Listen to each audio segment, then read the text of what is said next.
Dans votre trésor, on parle voiture maintenant avec un phénomène. Aujourd'hui, les véhicules cultes des années 80-90 sont très recherchés. Luc Bazizin nous dira quels modèles se vendent le mieux et à quel prix. D'abord, on regarde son reportage. Il s'est intéressé avec Alexis Jacquet à ces passionnés qui roulent en CX ou en 205 GTI. Et il y a un côté Madeleine de Proust. À gauche, une Citroën CX de 1982. À droite, une Peugeot 205 GTI de 1992. Au volant, deux passionnés de Youngtimer. Un nom surprenant donné à ces voitures trentenaires, de jeunes anciennes. Francis Michel, lui, a acquis sa CX pour 6 000 € il y a 2 ans. Pour lui, c'est le moyen de s'offrir une revanche sociale à pas cher. Je suis né au début des années 70 et du coup, je pense qu'il y a une vraie nostalgie de vouloir retrouver des voitures qui à l'époque me fascinaient, que mes parents ne pouvaient pas se payer. Le pied de nez en fait des Youngtimers, c'est je peux rouler avec une voiture de PDG des années 80 ou 70 pour 6 000 €, 8 000 €. Des souvenirs qui souvent déclenchent cette nostalgie. Pour l'un, la voiture de luxe, pour l'autre, la sportive. Comme le jour où le père de cet autre collectionneur le transporte juste après sa naissance. Pour la petite anecdote, il a été me chercher à la maternité en 205 GTI. J'ai toujours espéré en avoir une et puis il y a quelques années, j'ai franchi le pas. Disons que la boucle est bouclée finalement. Pour moi, c'est la liberté, c'est les années 80. Un plaisir qui peut aussi devenir un placement. En 2014, je l'ai payé aux alentours de 8 000 €. Bon, il y avait des choses à rectifier. Hein. Et maintenant, ça cote pour un exemplaire comme celui-ci en état collection, une 1,9 litre 930 chevaux, on est aux alentours de 15 000 €. Et ce n'est sûrement qu'un début. Des chiffres toujours à la hausse, quelle que soit la voiture. Elle est appelée à augmenter chaque année, donc si je la garde encore 3-4 ans, je suis certain de faire une plus-value.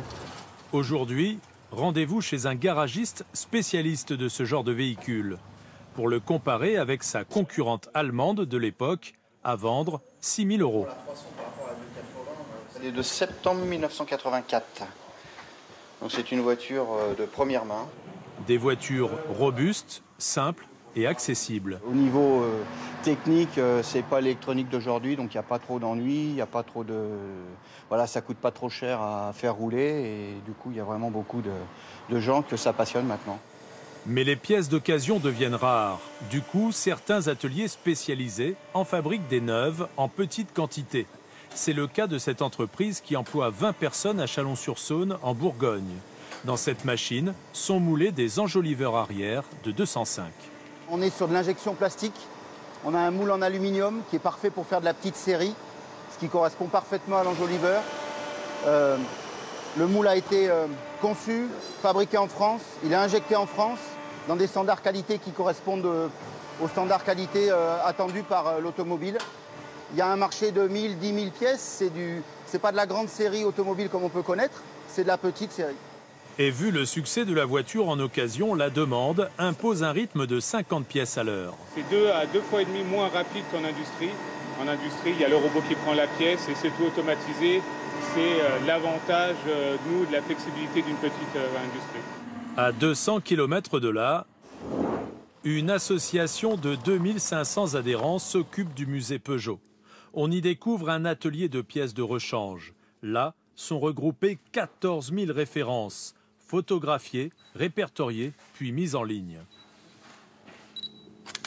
Dans l'atelier de montage, on retrouve l'enjoliveur arrière de la 205, vendu 149 €. Aujourd'hui, de plus en plus de propriétaires de véhicules Youngtimer se tournent vers nous pour l'entretien, parce qu'on a l'expertise, parce qu'aujourd'hui on a les pièces. On réadapte, hein, on reprend les réflexes de l'époque. La nostalgie continue de faire vendre, un marché qui permet d'entretenir un patrimoine roulant. Et Luc Bazizan, on veut évidemment en savoir plus avec vous. Quelles sont les jeunes voitures anciennes qui se vendent le mieux aujourd'hui? Écoutez, il n'existe pas de chiffres officiels, tout simplement parce que beaucoup de possesseurs ignorent que leur voiture entre dans cette catégorie.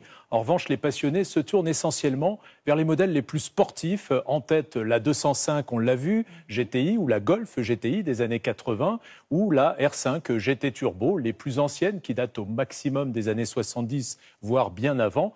Elles, on les appelle les old-timers. Et là, arrive en tête des ventes la Porsche 911, la Triumph TR3 ou la Mercedes SE. À quel âge devient-on une voiture de collection? Eh bien, depuis janvier 2009, on est passé de 25 à 30 ans d'âge pour pouvoir y prétendre.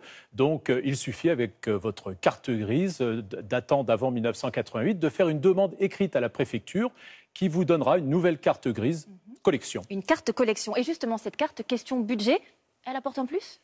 Oui, les assurances sont moins chères, de moins 40 à moins 70%, tout simplement parce que les assureurs estiment que l'on roule moins avec ces voitures-là et les propriétaires font plus attention à leurs petits bijoux qu'est leur voiture de collection. Il y a donc moins de risques d'accident. Dernière question, Luc, à quel prix se vendent en moyenne ces voitures de collection? Alors là, c'est une question difficile puisqu'il y en a à tous les prix, Marie-Sophie, du très abordable à l'inaccessible. Par exemple, vous pouvez encore trouver une Renault 4L à tout juste 1 500 €. En revanche, le record du prix le plus élevé a été atteint en 2016 en France lors d'une vente aux enchères pour cette Ferrari 335 S. Donc là, devinez combien? 50 000, 100 000, voire 1 million d'euros? Non, je souhaiterais que le million d'euros n'ait pas été dépassé, mais... Eh bien, écoutez, en fait, c'est 32 millions d'euros qui ont été effectivement dépassés. Et depuis, ça a été distancé en ce début d'année par cette Ferrari 250 GTO. Et là, je ne vais pas vous infliger cette devinette. Non, cette je fois, ne joue plus. c'est 68 millions d'euros. Donc là, on est bien loin des 10 000 € en moyenne des Youngtimers dont on parlait dans le reportage. Merci beaucoup, Luc.